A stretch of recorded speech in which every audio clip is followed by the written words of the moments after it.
बेहदची परम महाशांती। आजचा आपला जो विषय आहे व्हिडिओचा शीर्षक आहे 2021 ची भविष्यवाणी, विधर्मी चीन, कैलास मानसरोवरची घर वापसी, भारत महाभारत कसा बनेल, महादेवाची सूक्ष्म योजना। बेहदचे बापूजी वरील विषयावर अलौकिक पारलौकिक ज्ञान समस्त विश्वाला प्रदान करताना म्हणतात, सर्वांना परम शांती। आज मी ज्यांना भगवान शिवशंकर, महादेव, शंकर पार्वती असे म्हटले जाते त्यांच्याबद्दल काही गोष्टी सांगणार आहे। हे हिमालयामध्ये राहतात। त्यांचा विशेष असा की जे सुरुवातीला शंकर पार्वतीचे साकारी रूप बघत होते ते आता हिमालयातील कैलास पर्वतावर आकारी रूपात मानसरोवरात निवास करत आहेत। जे त्यांचे सच्चे भक्त आहेत ना, ते तिथे जेव्हा जातात तेव्हा तिथे त्यांचे दर्शन त्यांना होते आणि अनुभूती सुद्धा होते। परंतु आता काय आहे की हा विभाग चीनमध्ये गेलेला आहे आणि तिथे हिमालयात त्या जागेवर सूक्ष्म जगतामधील खूप आत्मे राहत आहेत, जे शंकर पार्वतीला, शिवशंकराला भगवान मानून त्यांची अनेक जन्मांच्यापासून तपस्या करत आहेत। ते आत्मे तिथे कैलास मानस सरोवराच्या पर्वतावर आहेत। त्यांच्या आसपास तिथे सूक्ष्म वतनामध्ये अनेक गोळे बनवून सूक्ष्म लोकामध्ये ते राहतात, जे एका गोळ्यात काही वेळेला 1000 आत्मे, काही गोळ्यांमध्ये 5000 आत्मे, काही गोळ्यांमध्ये 10,000 आत्मे असे एकत्र ग्रुपमध्ये राहतात। असे सूक्ष्म जगतामध्ये अनेक गोळे आहेत। बापूजी पुढे म्हणतात की मी ज्ञानगंज यावर एक व्हिडिओ बनवलेला आहे।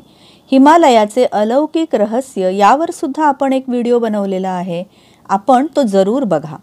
तिथे राहून सरळ भगवान शंकरांच्याकडून वरदान घेऊन असे हे शिवभक्तांचे आत्मे सरळ शिवपुरीमध्ये जाऊ शकतात।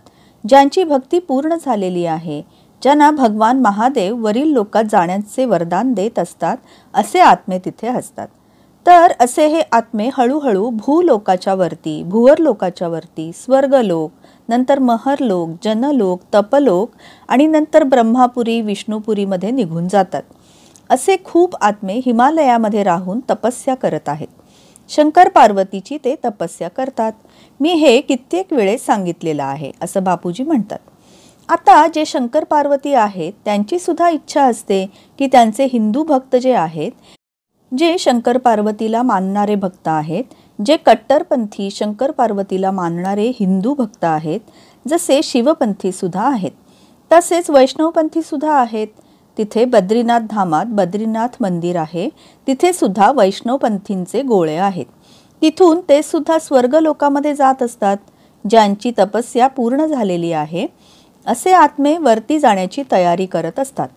परंतु मी थोड्या दिवसांच्या पूर्वी खूप गहन ध्यानामध्ये जेव्हा गेलो होतो तेव्हा बघितले की भारतात, हिंदुस्थानात असे खूपसे आत्मे आहेत असे बापूजी म्हणतात। मी कित्येक वेळेस व्हिडिओ बनवलेले आहेत की भारत विश्वगुरु सुद्धा बनणार आहे। येणाऱ्या काळात जो भारत आहे तो लाईट हाऊस बनेल। भारतातून साऱ्या दुनियेला परमप्रकाश दिला जाईल। भारत सगळ्यांना दिव्य प्रकाश देईल, सगळ्यांना परम शांती सुद्धा देईल। परम शांतीचे व्हायब्रेशन साऱ्या दुनियेमध्ये पसरतील।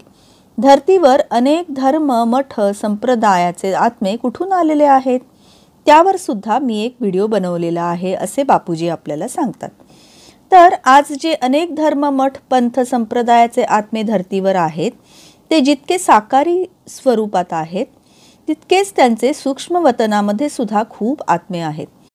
इथे जेव्हा तिसरे जागतिक महायुद्ध होईल तर तिसरे जागतिक महायुद्ध करण्यासाठी सुद्धा सूक्ष्म जगतामधील अनेक आत्मे, अनेक धर्म, मठ, पंथ, संप्रदायाचे सर्व आत्मे तिसऱ्या जागतिक महायुद्धासाठी तयारी करत आहेत। सूक्ष्म वतनामध्ये सुद्धा तिसऱ्या जागतिक महायुद्धाची तयारी केली जात आहे। आता त्याची प्रतिक्रिया सूक्ष्म वतनामधील आत्मेच स्थूल वतनामधील लोकांमध्ये प्रवेश करून किंवा प्रकाश झोत टाकून तिसऱ्या जागतिक युद्धाची तयारी करत आहेत किंवा प्लॅनिंग करून घेत आहेत। तसे पाहिले तर सूक्ष्म वतनामधील कोणतेही आत्मे धर्तीवरील कोणत्याही कार्यामध्ये ढवळाढवळ करत नसतात।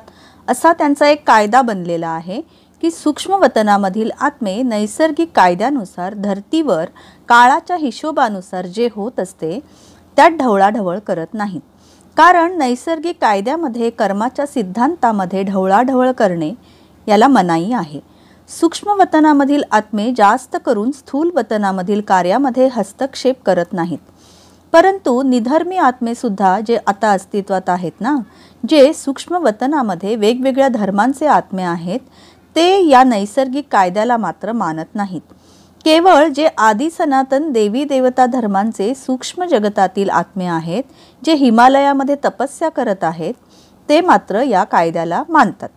ते सर्व आत्मे नैसर्गिक कायद्याचे पालन करतात, म्हणून ते जास्त करून त्यास न इति नेती नेती म्हणून सोडून देतात. आज शंकर पार्वती सुद्धा विचार करत आहेत की आमच्या भक्तांना कैलास पर्वतावर यायचे असेल तर खूप कठीण आहे, कारण की हा भाग आता चीनच्या ताब्यात गेलेला आहे ना. त्यांची इच्छा आहे की पुढे जाऊन भारताला लढाई करावी लागू नये, तरी पण सर्व काही भारताला शांततेच्या मार्गाने चीनकडून परत मिळावे, कारण की ती भारताची भूमी आहे ना. चीन तर नास्तिकांच्या लोकांनी खचाखच भरला गेलेला आहे. तिथे जे कोणी आहेत ते सर्व नास्तिक धर्माचे आहेत. तिथे चीनमध्ये नास्तिक धर्माचेच आधिक्याने आत्मे आहेत. हळूहळू आता शंकर पार्वती सूक्ष्म वतनामधील लोकांना सांगत आहेत की तुम्ही सूक्ष्ममधील नास्तिक धर्मांच्या आत्म्यांवर प्रकाश किरण टाकून त्यांना हिमालयातून हाकलून द्या. आणि हिंदू धर्मातील आत्म्यांना म्हणतात की तुम्ही हळूहळू जो हिमालय आहे, शंकर पार्वतीचा जो कैलास मानसरोवर आहे, तो सर्व परत भारतामध्ये यावा यासाठी प्रयत्न करा. असा सूक्ष्म वतनामध्ये विचार आणि प्लॅनिंग केली जात आहे. आणि पुढे जाऊन त्यांना असे वाटते की हिमालयामध्ये सूक्ष्ममध्ये जे चीनचे नास्तिक धर्माचे आत्मे भरलेले आहेत ना, त्यांना प्रकाश किरण टाकून टाकून तिथून हाकलून लावले जाईल. अशा पद्धतीने भारताला स्वतंत्र केले जाईल. भारताचा विस्तार कैलास मानसरोवरापर्यंत होईल आणि त्यांच्यापासून स्वतंत्र होईल. जर शंकराला आदियोगी असे म्हटले जाते, तर भगवान शंकराला आदि अनादियोगी असे म्हटलेले आहे. तर ते कोणाला योग लावत असतात?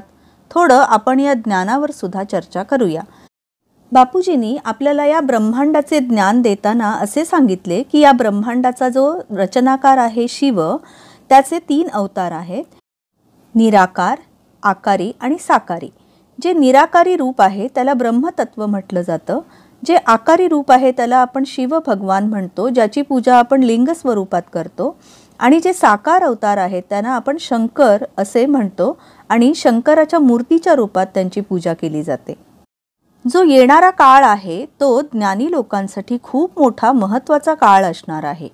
जे ज्ञानी आत्मे ज्ञानाने जे ब्रह्मांड, महाब्रह्मांड, गॅलेक्सी, युनिवर्स, मल्टिवर्सपर्यंत जाणत आहेत, जे बेहदचे आत्मे आहेत ते बेहदच्या ज्ञानसागरात डुंबतात, ब्रह्मांडाविषयी विचार विनिमय करतात. तर भगवान शंकर कोणाला योग लावत असतात? तसेच शंकर महादेव सुद्धा योग करत असतात. आपण बघितलेच असेल ना, ते योग अवस्थेत बसलेले असतात. ते कित्येक दिवसांपर्यंत योगामध्ये ध्यानस्थ बसलेले असतात. ते कधी कधी मार्गदर्शन घेण्यासाठी आदिशक्तीला योग लावत असतात. जी ब्रह्मांडाची आदिशक्ती आहे, जी या त्रिदेवांची माता आहे, ती ब्रह्माद्वारे सृजन, विष्णूद्वारे संगोपन आणि शंकरांच्याद्वारे विनाश करून घेत असते. समस्त ब्रह्मांडाचे संचलन करत असते. तर तिच्याकडून मार्गदर्शन घेण्यासाठी सुद्धा भगवान शंकर आदिशक्तींशी योग लावतात. कधी विष्णूंशी योग लावून आता पुढे काय होणार आहे यावर विचार विनिमय करत असतात. विष्णूंचे अवतार होणार असतात तर त्यांचा सुद्धा विष्णूंच्या बरोबर अवतार होत असतो. जसे शिवशंकराचे 28 अवतार झालेले आहेत, जसे हनुमान, रुद्र हा 11वा अवतार होता. अशा प्रकारे हे अवतार जेव्हा जेव्हा धर्माला ग्लानी येत असते तेव्हा तेव्हा शंकराचे अवतार, विष्णूंचे अवतार, ब्रह्मदेवांचे अवतार, 33 कोटी देवी देवतांचे अवतार धर्तीवर होत असतात. गीतेमध्ये तर म्हटलेलेच आहे ना, यदा यदा हि धर्मस्य ग्लानिर्भवति भारत. तर जेव्हा जेव्हा भारतात धर्मग्लानी होत असते तेव्हा अवतार होत असतात, जे आपण आज सुद्धा बघत आहोत. भारत कधीपासून चिरडला जात आहे? भारतावर किती अत्याचार, पापाचार होत आहेत. तर कुठे ना कुठेतरी भारताला स्वातंत्र्य मिळवून देण्यासाठी, एकदम आदि सनातन देवी देवता धर्माला पुनर्जीवित करण्यासाठी सर्वजण सूक्ष्म जगतामध्ये मिळून मग ते 33 कोटी देवी देवतावाले आत्मे असोत की शंकर पार्वती असोत किंवा हनुमान असोत, राम असोत, कृष्ण असोत, सर्वजण मिळून सूक्ष्म वतनामध्ये प्लॅन करत आहेत की भारताला एकदम स्वातंत्र्य मिळवून द्यायचे आहे. भारताला सर्व जगासाठी दीपस्तंभ बनवणार. भारत स्वर्गभूमी बनणार आहे. स्वर्ग तर वरती तिसऱ्या लोकात होता. भूलोक, भुवरलोक, स्वर्गलोक यावर सुद्धा माझा एक व्हिडिओ बनलेला आहे. तो तुम्ही जरूर बघावा असे आवाहन बापूजी सर्वांना करत आहेत. स्वर्गलोक कुठे आहे? ब्रह्मांड या विषयावर सुद्धा एक व्हिडिओ बनवलेला आहे. आपण तो सर्वांनी जरूर बघावा. तर सर्व राज म्हणजे गुपित तुमच्या लक्षात येतील. आता येणारा जो काळ आहे, महादेव शंकरजी एक त्रिशूळाने सर्व काही नष्ट करतील. तिथून सारी चीनची सेना हाकलून देतील. प्रकाश किरण टाकून सर्व चीनच्या नास्तिक भूतांना तिथून हाकलून लावतील आणि तो प्रदेश भारताला सहजरित्या परत मिळवून देतील. सुरुवातीला मी कित्येक वेळेस सांगितलेले आहे की आता सारे सूक्ष्म प्लॅन चालू आहेत. भारताला एकदा जणू काही धर्तीवर स्वर्ग उतरला आहे अशी स्वर्गभूमी बनवण्यासाठी भारताच्या नकाशावर संपूर्ण परमप्रकाश होईल, दिव्य प्रकाश होईल आणि सारी दुनिया भारताकडून हा दिव्य प्रकाश घेईल. हे सारे सूक्ष्म वतनामधील आत्मे असतील. मी हनुमानजींच्यावर सुद्धा एक व्हिडिओ बनवलेला आहे की हनुमानजी सुद्धा राम मंदिर बनवत आहेत. कारण की हनुमानजी रुद्राचे अवतार म्हणजे शंकरांचे अवतार होते. शंकर पार्वती महादेवाचे अवतार होते. पार्वती सुद्धा आदिशक्तींचा अवतार आहे असे बापूजींनी आपल्याला सांगितले. जसे शिवपुरीमध्ये शिवशक्ती निवास करत आहेत जे आकारी स्वरूपात आहेत. शिवपुरी ही ब्रह्मापुरीच्या वरती आहे.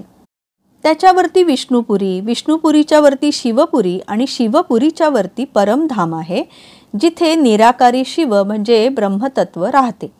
तर शिवशक्तीचे साकारी रूप शंकर पार्वती आहेत आणि पार्वती सुद्धा आदिशक्तीच्या अवतारी रूपामध्ये काम करत असते.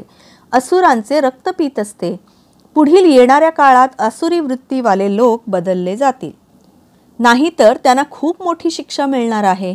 हे सर्व मिळून मग ते हनुमानजी असोत, शंकर पार्वती असोत, 33 कोटी देवी देवता असोत, आता हे सर्व सूक्ष्ममध्ये मार्गदर्शनासाठी बसलेले आहेत आणि खूप चांगले पॉवरफुल आत्मे किंवा ते बेहदचे आत्मे जे आहेत ते यासाठी त्यांना मदत करत आहेत. ते सर्व आत्मे मिळून एकदम भारताला हळूहळू परमप्रकाश आणि परमशांतीने भरून टाकतील. परम लाईट आणि परमशांतीच्या व्हायब्रेशन्सनी भारत सुधारला जाईल. मोठमोठे असुर एकतर शिक्षा खाऊन सुधारतील, महापापी, अत्याचारी, भ्रष्टाचारी सर्व सुधारतील. नाहीतर परत अशी वेळ येईल, अशी वेळ जेव्हा परिवर्तन होईल. आता काळच सगळ्यांचं परिवर्तन करेल. येणाऱ्या काळात हे भारतासाठी आणि दुनियेसाठी खूप चांगले असेल. कारण की दुनिया तर सुधारणार नाही, कारण की ते तर असुर वृत्तीवाले आहेत. अनेक धर्म, मठ, पंथ, संप्रदायाचे आत्मे आपापसात लढून मरतील. जोपर्यंत ते आपापसात लढून मरतील, नंतर अखेरीस त्यांचे धर्मपिता, सर्व धर्मांचे धर्मपिता वरून बघतील. तोपर्यंत अनेक धर्मांचे, सर्व धर्मांचे धर्मपित्याचे सुद्धा, परमपित्याचे सुद्धा परमपिता सर्वोच्च परमात्मा सर्वांना साक्षात्कार करून सर्व आत्म्यांना, मग ते धर्तीवरचे असोत, सूक्ष्म वतनामधील असोत, या सर्व आत्म्यांना ब्रह्मांड, महाब्रह्मांड, गॅलेक्सी, युनिवर्स तसेच मल्टिवर्सपर्यंतच्या सर्व आत्म्यांना मुक्ती, जीवनमुक्ती प्रदान करतील आणि सर्व काही महाविश्व परिवर्तन होईल. हे मी कित्येक व्हिडिओजमध्ये सांगितलेले आहेत असे बापूजी आपल्याला पुन्हा सांगतात. आता भारताला पुन्हा महाभारत कसे बनवता येईल यावर महादेव पार्वतींचे सूक्ष्ममध्ये संकल्प चालू आहेत. सुरुवातीला महाभारत होता. त्या महाभारतातील कितीतरी देश वेगळे झालेले होते. महाभारताचे तुकडे होत गेले. महाभारताचे तुकडे होत होत गेले. पण आता भारत दुसऱ्यांदा महाभारत बनेल आणि हा अखंड भारत असेल आणि हळूहळू लढाई करण्याची आवश्यकता पडणार नाही. भारताला पुढे जाऊन अशी काही वेळ येईल, कारण की सूक्ष्म वतनामध्ये हे सारे अनेक सूक्ष्म आत्मे आहेत जे 33 कोटी देवी देवतावाले आणि बेहदचे आत्मे, तसेच जे हनुमानजी, शंकर पार्वती, गणेशजी सुद्धा त्यांच्याबरोबर आहेत. गणेशजींच्याकडे सुद्धा खूप पॉवर आहे. कार्तिकेय सुद्धा त्यांच्याबरोबर आहेतच ना. तर हे सर्व गणेशजी, कार्तिकेय मिळून योजना आखत आहेत की भारताला वास्तविक स्वरूपात हिंदुस्थान, महाभारत, अखंड भारत बनवण्यासाठी जे जे देश भारतापासून वेगळे झालेले होते ते हळूहळू लढाईशिवाय पुन्हा जोडले जातील. भारतामध्ये महाभारताचे जे वेगवेगळे देश आहेत ते स्वतःहूनच म्हणतील की आम्हाला पुन्हा भारतामध्ये सामावून घ्या. हे सर्व देश भारत जे सांगेल ते करण्यास तयार होतील. भारतात एक पाय ठेवायला सुद्धा तयार होतील आणि भारताची हिमालय भूमी आहे ती तर खूप पवित्र तपस्या भूमी म्हणून सर्व लोक तिथे जात असतात. तर भारत एक सुवर्णभूमी बनेल. येणारा भविष्य काळ भारताचाच आहे. भारत सुवर्णभूमी बनणारच आहे. भारत परमप्रकाशाने भरला जाईल. हे सर्व मिळून करतील. सूक्ष्म वतनामधील आत्मे स्थूल वतनामधील आत्म्यांच्याकडून हे सर्व करवून घेतील. स्थूल वतन, स्थूल मनुष्य आणि आकारी मनुष्य, आकारी आत्मे तसेच साकारी आत्मे हे सर्व मिळून खूप जलद गतीने परिवर्तन करून घेतील. आपण पुढील येणाऱ्या काळात हे बघणारच आहोत. मी याआधी सुद्धा कित्येक व्हिडिओज बनवलेले आहेत असे बापूजी आपल्याला पुन्हा पुन्हा सांगतात. आता बापूजी सर्वांना परम शांती म्हणून आशीर्वाद देत आहेत.